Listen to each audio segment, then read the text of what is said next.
quero falar um pouco também da Nancy Fraser.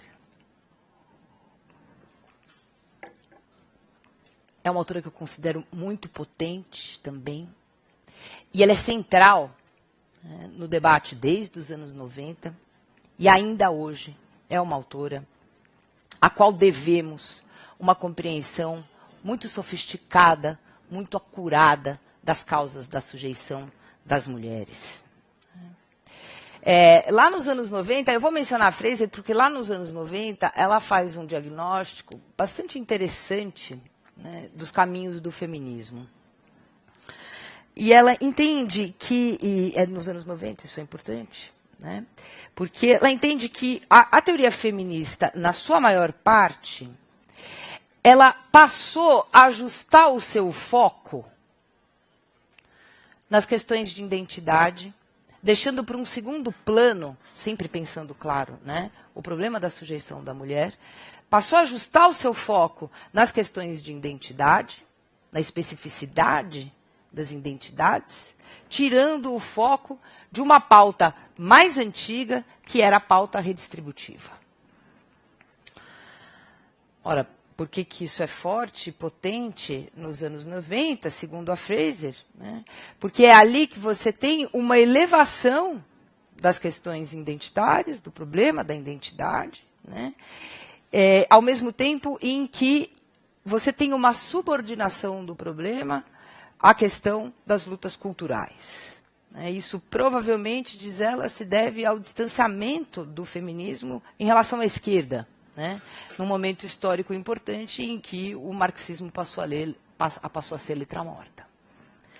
O problema, né, segundo a Fraser, esse é o diagnóstico dela, que eu queria ressaltar aqui para a gente passar para a segunda parte da minha fala, né, o problema é que essa virada, né, feminista em direção às questões de reconhecimento e de identidade se encaixa como uma luva no neoliberalismo hegemônico. No neoliberalismo hegemônico, que, claro, não quer outra coisa senão reprimir a memória socialista. Esse é o problema dela, o distanciamento do feminismo em relação ao socialismo. Por que esse feminismo, né, identitário ou culturalista se encaixaria como uma luva, né, no neoliberalismo hegemônico dos anos 90?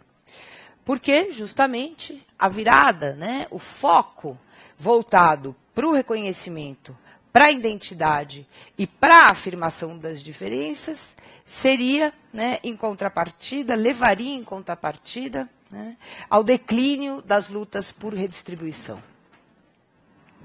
Obrigada. Por redistribuição igualitária, e isso justamente no momento, né, em que o capitalismo agressivamente, né, liderado, globalizante e liderado pelos Estados Unidos, né, vinha exacerbando cada vez mais a desigualdade econômica.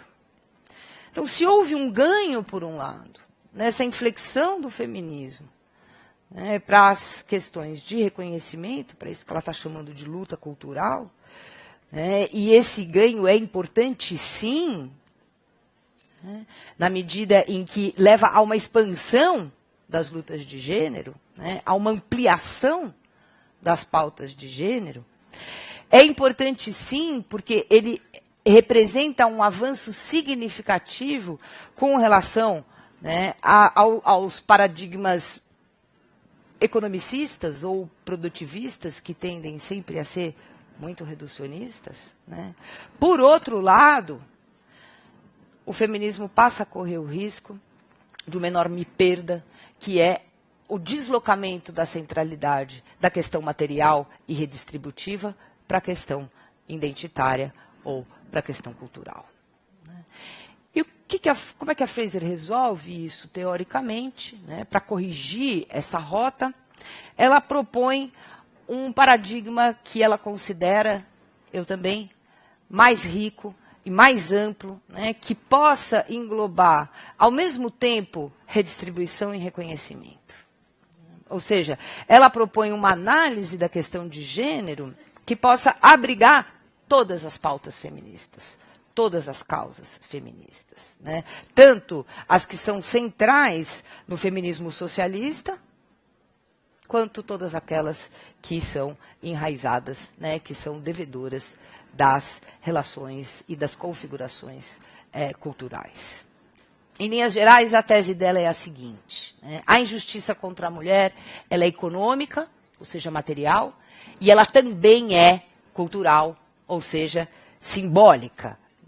E essas duas causas de injustiça contra a mulher, a material e a simbólica, elas estão imbricadas e se reforçam continuamente, sucessivamente. De que modo?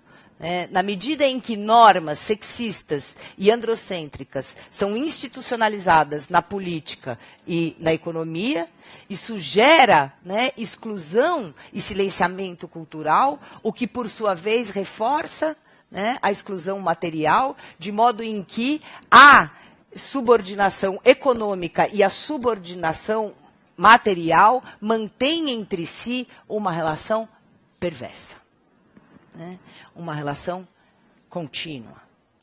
Isso pereniza, esse é o ponto, né, a desigualdade material, ela pereniza normas androcêntricas, porque, por sua vez, perenizam, né, os obstáculos. Talvez o obstáculo mais importante aqui seja a dificuldade da entrada da mulher na esfera pública e, sobretudo, nas instâncias decisórias, participativas e definidoras dos rumos da política.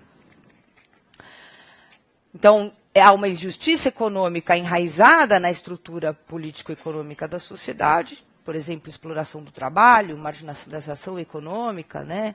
E há também, né, a injustiça de ordem cultural, que está arraigada, né, a padrões sociais de representação, de interpretação, de comunicação.